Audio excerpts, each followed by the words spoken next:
جب ہم لوگ بمبئی آئے 10ویں تک تعلیم حاصل کرنے کے بعد جب بمبئی ہم لوگ آئے تو بمبئی آنے کے بعد میرا داخلہ مہاراشٹر کالج میں ہوا.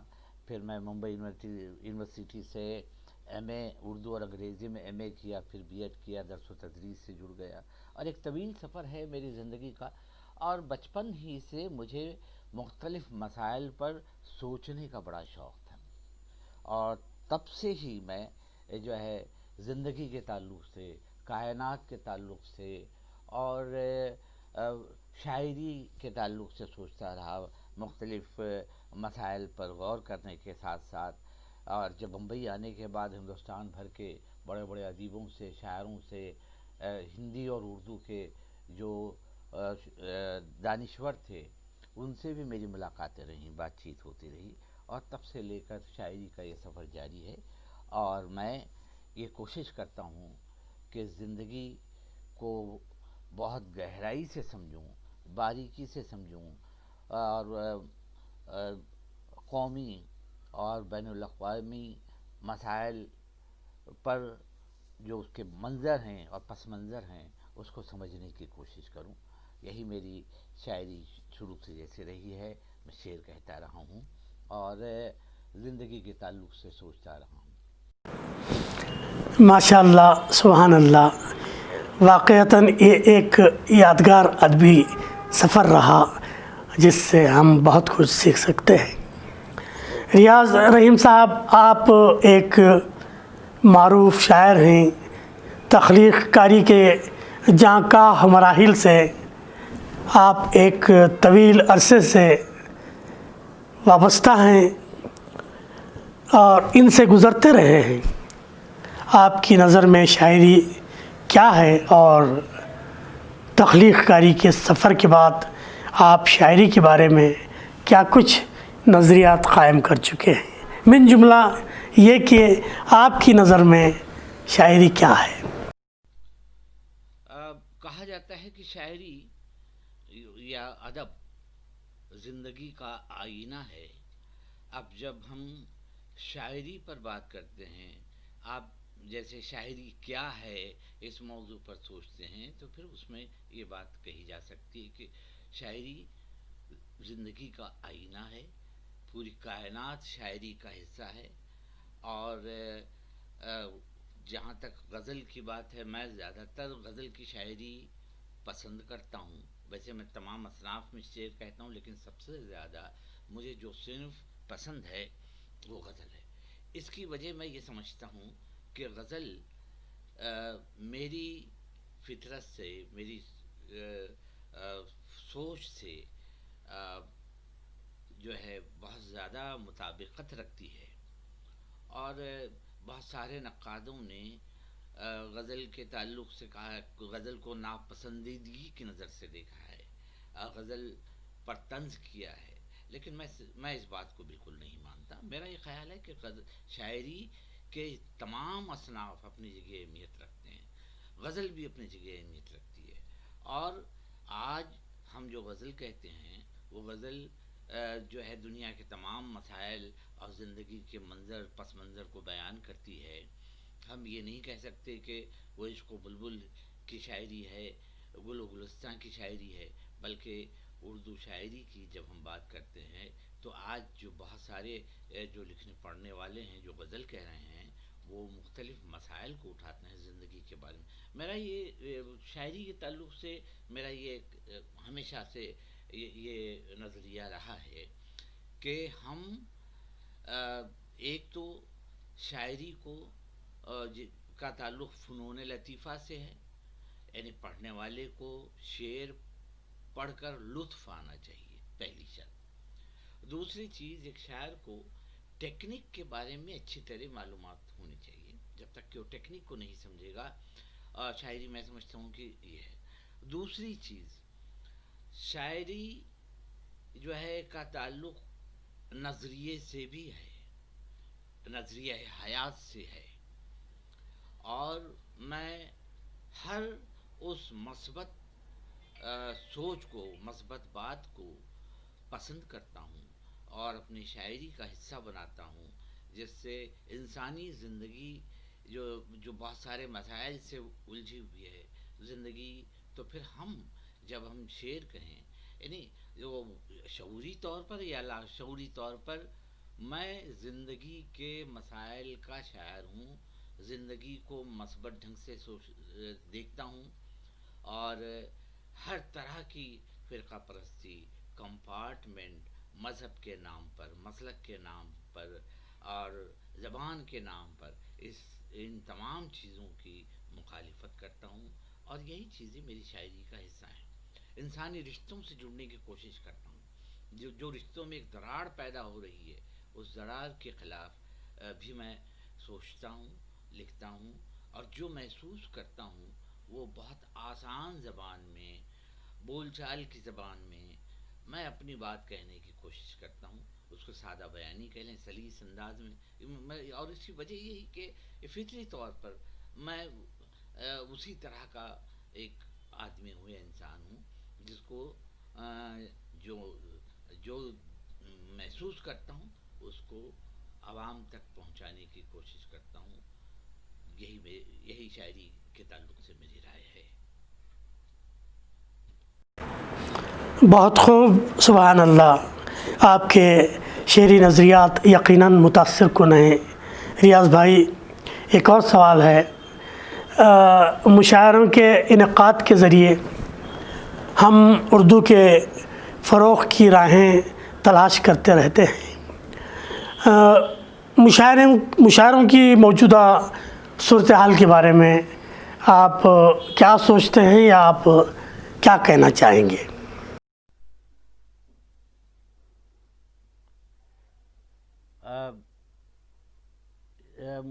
جہاں تک مشاعروں کی بات ہے، جیسے کہ مجھ سے پوچھا گیا ہے کہ مشاعروں کے بارے میں آپ کی کیا رائے ہے، تو میرا یہ ہے کہ مشاعرے کی بھی اپنی بڑی اہمیت ہوتی ہے۔ زبان و بیان کو جاننے کے لیے، زبان کی بقا کے لیے مشاعروں کی اہمیت سے انکار نہیں کیا جا سکتا، لیکن ہمارے یہاں اس وقت مسئلہ یہ ہے کہ جس طرح کے مشاعرے ہو رہے ہیں اس میں بھی ایک کیٹیگری بنی ہوئی، ایک ایسے شاعروں کی بات ہے جو صرف پرفارمنس کو ہی اہمیت دیتے ہیں۔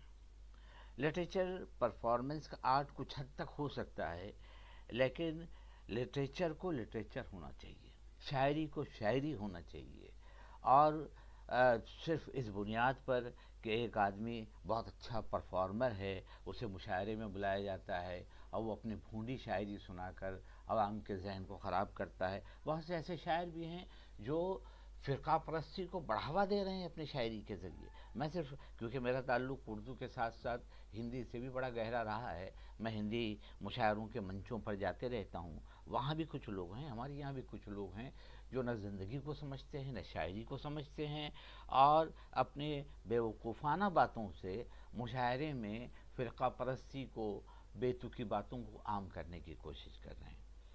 ایک زمانے میں کہا جاتا تھا کہ آج سے پہلے جو جگر کے زمانے سے لے لیجئے، اور اس زمانے کی جو شاعری، بڑے بڑے شعراء جو تھے، نیاز فتح پوری جیسے نقاد مشاعروں میں شریک ہوتے تھے، اور پھر بعد میں جو ترقی پسندوں کا دور آیا تو اس میں ترقی پسند شعراء جو بہت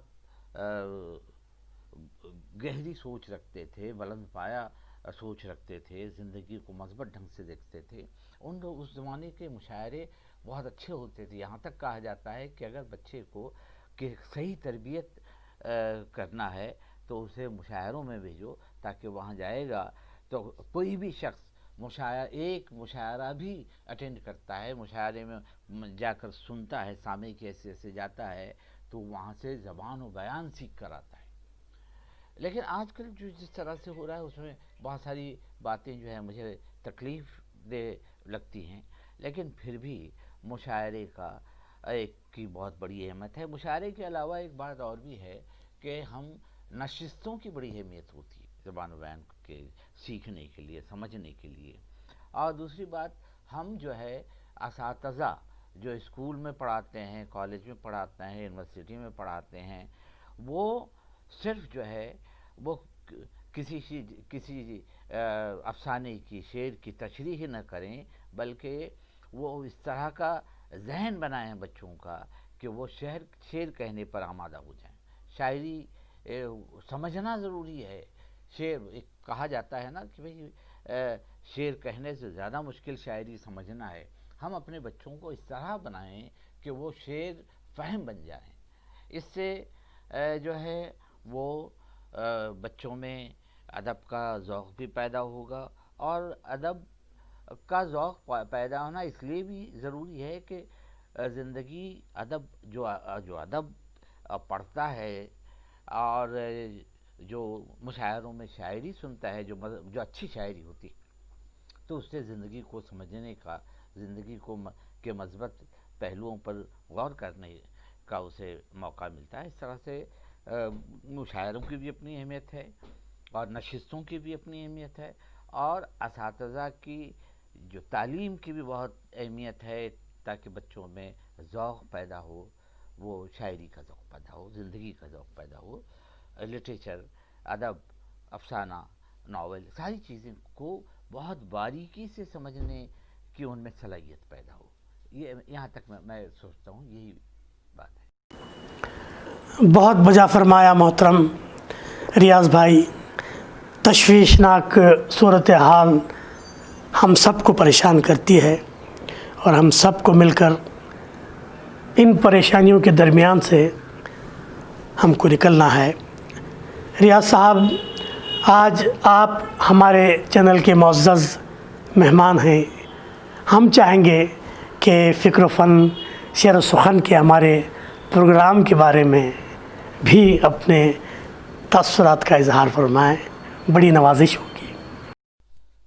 سب سے پہلے تو میں سیدھی بات چینل کے تمام اراکین کو مبارکباد پیش کرتا ہوں کہ وہ مختلف مسائل پر بہت اچھے پروگرام پیش کر رہے ہیں، اور خاص کر فکر و فن شعر و سخن ایک بہت ہی معیاری اور بہت خوبصورت پروگرام ہے.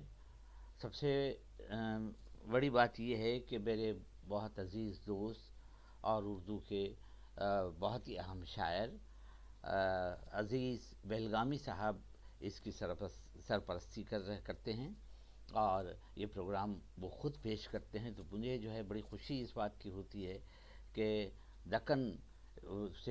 دکن کے ایک انتہائی اہم شاعر ہیں، ادیب ہیں، اور بہت ہی فعال شخصیت ہیں ادب کی، سماج کی.